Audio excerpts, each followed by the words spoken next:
Hi there. Welcome back to the channel. Do you ever find yourself cleaning up only to turn around and feel like the clutter is still there? You've spent hours tidying up, but somehow the mess never seems to go away. I know exactly how that feels. I used to be stuck in a cycle where I'd clean and clean, yet I always felt like the clutter kept piling up. And for those of us juggling work or just daily life, it can feel like there's never enough time to stay on top of it all. But after struggling with this for a while, I discovered that the key isn't just cleaning more, it's about organizing the process and setting up habits that actually work. In today's video, I'm going to share 9 smart, simple habits to help you keep your home organized and clutter-free without spending hours cleaning every day. These are the habits that helped me finally stop feeling overwhelmed by the mess, and I promise they'll work for you too. The first one is a game changer that I wish I'd known years ago, so stick around for that. Let's get started.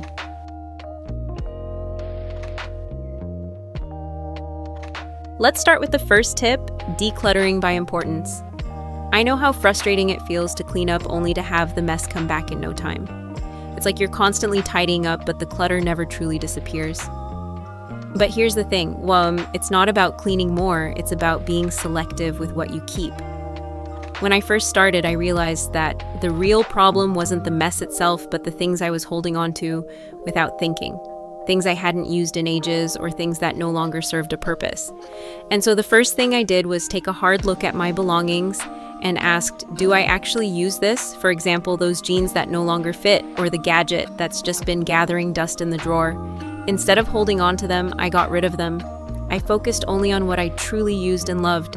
What happened next was incredible.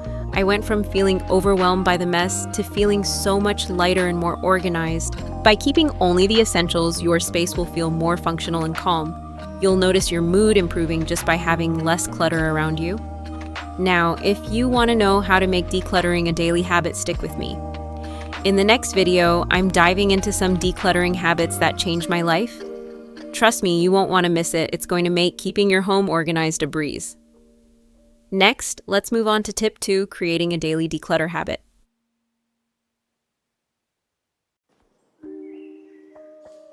Let's move on to the second tip. Ask yourself, do we actually use this?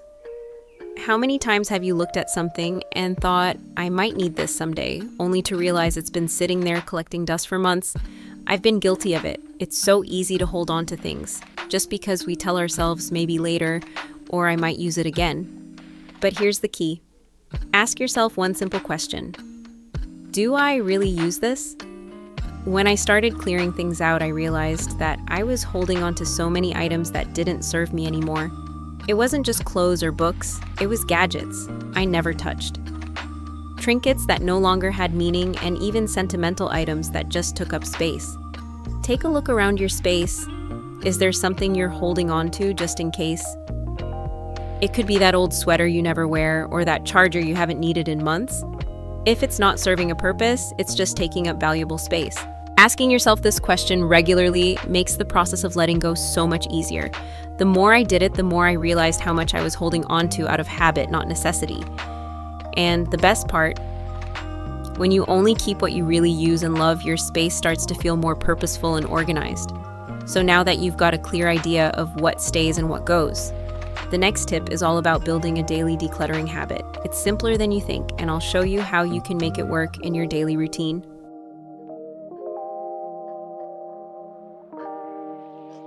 Now that we've tackled the first 2 tips, let's dive into tip 3. Create a daily declutter habit. Have you ever felt like you're stuck in a cycle of tidying up, but no matter what, the mess never seems to disappear? I used to feel that way all the time. Clean one area, and it feels like another mess pops up right after. But the key isn't to clean more, it's about creating small, consistent habits every day to keep the clutter in check. I know you're probably thinking, I barely have time to breathe, let alone clean every day. But trust me, just 10-15 minutes a day can make a huge difference. Instead of setting aside a big chunk of time, try fitting in small decluttering sessions throughout your day. For example, while waiting for your coffee to brew in the morning, take just 5 minutes to put away any dishes or papers on the counter. In the evening while watching TV, you can quickly tidy up your living room, fold a blanket, or put away the kids' toys. The trick is to stay consistent and build it into your routine.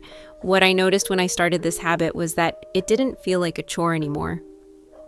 Little moments like these added up quickly, and my home began to feel more organized without taking too much time or effort.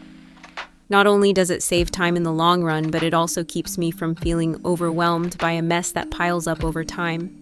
By decluttering for just a few minutes a day, you'll soon notice how much lighter your space feels and how much easier it is to maintain that clean, calm environment. Plus, the best part is it doesn't have to be exhausting or time-consuming. Moving on to tip 4, we'll talk about how setting limits on what you keep can change everything.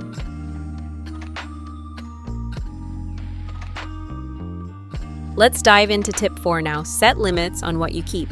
How often do you find yourself holding on to things just in case? Or keeping items out of guilt? I used to do the same. My house was full of stuff I never used, and it felt like I was drowning in things I didn't really need. The truth is, without limits, clutter creeps in faster than you can blink. This tip completely changed the way I look at my belongings. I started by setting clear limits on what I kept. For example, I created a memory box for sentimental items like cards and photos. Instead of holding on to everything, I gave myself a box size limit. Once it was full, I had to let go of something to make room for new memories. The same principle applies to clothes. I gave myself a set number of pieces to keep in my wardrobe. If I wanted to add something new, I had to decide what to part with. This simple rule helped me let go of things without guilt and kept my home from being overwhelmed with clutter. This isn't about being extreme or getting rid of everything. It's about being intentional with what you allow into your space and ensuring that everything you keep adds value to your life. Now that we've covered how to set limits, let's move on to tip 5, which will help you manage the little things that often turn into clutter in your home.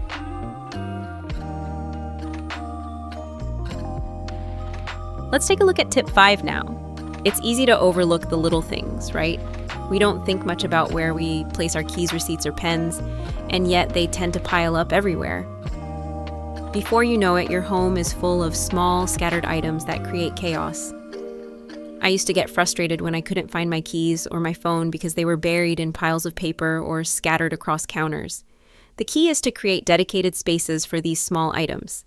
It's a simple step, but it works wonders. For example, I now have a little tray by the door where I always drop my keys, sunglasses, and wallet. No more hunting through drawers or bags. Everything has a spot. I also use a drawer for random papers or receipts that I don't need right away, but don't want to lose. These small changes help prevent clutter from building up. By organizing these items, not only do you save time and reduce stress, but your space will start to feel more organized and intentional. It might seem minor, but once you've set these habits, they'll make a huge difference in how your home feels. With that handled, let's move on to tip number 6, where we'll tackle how to organize important documents that always seem to pile up. Believe me, this tip will change the way you handle paperwork in your home.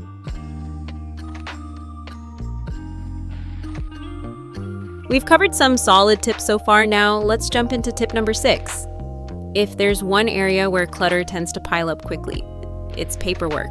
Whether it's bills, receipts, or documents that need to be filed away, it can feel like it's constantly accumulating. And before you know it, you've got piles of paper everywhere. I get it, it's overwhelming. But here's the thing, organizing documents doesn't have to be a huge task. Start simple by setting up a basic filing system. You don't need fancy folders, just basic ones labeled for things like bills, insurance, and tax documents. This simple organization will save you time when you need to find something. No more digging through piles of paper to find that one receipt you need. For things that you don't need right away but still want to keep, like warranties or user manuals, I keep a separate folder or box. That way, everything has its place and you're not left scrambling when you need to pull something out. Another habit I've adopted is spending 5 minutes a day to go through any new paperwork that comes in. Whether it's opening the mail or organizing a new batch of receipts, getting it done daily means you never have to deal with a mountain of paper. This small habit can change how you feel about your space. Once you've got your documents organized, let's head to tip number 7, where we'll tackle smart storage solutions to help maximize space in your home.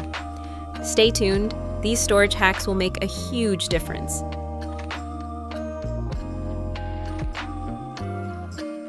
Tip 7 is all about maximizing storage space. It's a common feeling you've decluttered, but your space still feels cramped. Maybe there's just not enough room for everything. I've been there and I know the frustration. But here's the thing, it's not about getting rid of more stuff, it's about using your space wisely and making the most of every inch. Start by thinking vertically. Use your walls. Instead of letting items pile up on the floor, try installing shelves or hanging racks to store things off the ground. I added floating shelves in my kitchen to hold spices, small appliances, and bowls. It cleared up counter space and made everything more organized. You don't need to buy expensive storage units. Just find unused vertical space and make it work for you.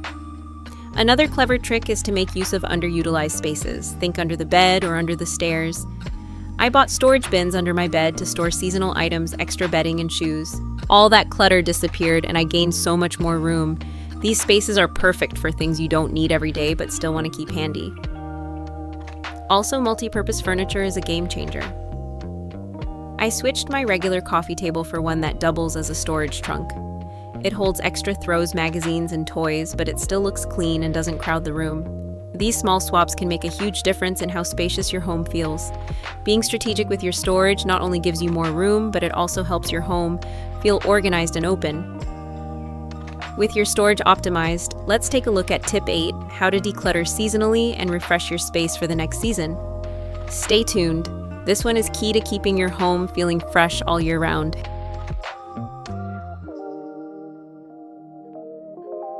Here's Tip 8, decluttering seasonally. We all know the feeling at the start of each season. We swap out our wardrobes, tidy up, and refresh our homes. But what about going a step further and decluttering with each season change? It's a simple habit that can help keep your home feeling fresh, organized, and clutter-free all year long. Seasonal decluttering isn't about getting rid of everything. It's about being intentional with what you're keeping and what no longer serves you. Each season brings new needs, and decluttering seasonally helps you make space for what's relevant and useful during that time. For instance, when I switch out my fall and winter clothes for spring and summer, I also take the opportunity to go through my closet. I ask myself if I'm still wearing certain pieces. If not out, they go. The same goes for the kitchen. I go through pantry items, getting rid of anything expired or things I haven't used in months. But seasonal decluttering isn't just about clothes or food. It's also about home decor. As the seasons change, so do the colors, textures, and items we love to display. It's a great time to rotate seasonal decor and clear away anything that feels outdated or no longer fits the vibe. I also go through my kids' toys and books at the start of every season. We sort through what they've outgrown and donate or store what they no longer play with. It keeps their space tidy and it makes room for the new things they'll be using as they grow. By embracing seasonal decluttering, not only do you get a clean slate every few months, but it also helps you stay organized without feeling overwhelmed. Plus, it's a great way to ensure everything in your home still has a purpose and fits with your current needs. And now that you've tackled seasonal decluttering, here's Tip 9. We'll talk about the importance of regularly reviewing your space and staying on top of clutter. This habit is key to keeping your home consistently organized.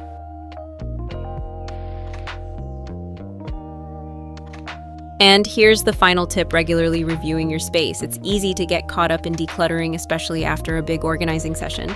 But maintaining a clutter-free home isn't just a one-time thing, it's about keeping that momentum going.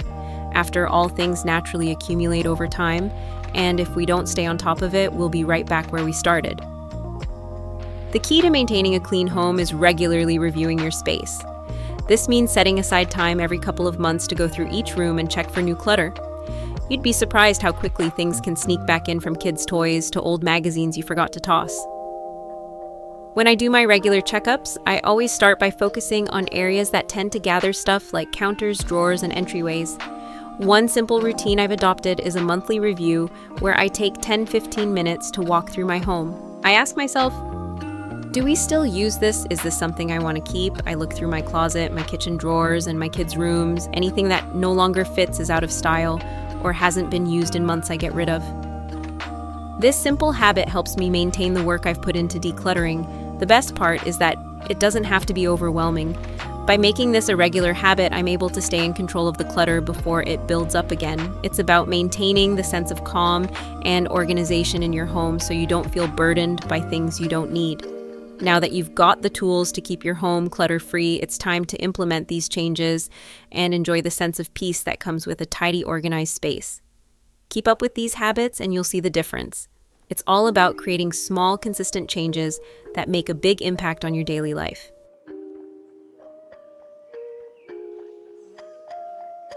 That's it, 9 simple habits I use every week to keep my home clutter-free, light, and stress-free. No pressure, no complicated routines, just small changes that make a big difference. If you're looking to save time on cleaning and want a more peaceful, organized space, try taking it one step at a time. Start small and see how it feels. Now, if you want to take your decluttering to the next level and make these habits truly life-changing, I've got something coming up in the next video that dives even deeper into the decluttering habits that completely transform the way I live. Trust me, you'll want to tune in. It's a game changer. If you found this video helpful, feel free to like, share, and subscribe. You deserve a space that feels calm and easy to live in every single day. Don't miss out on the next step to making your home the peaceful sanctuary it deserves to be.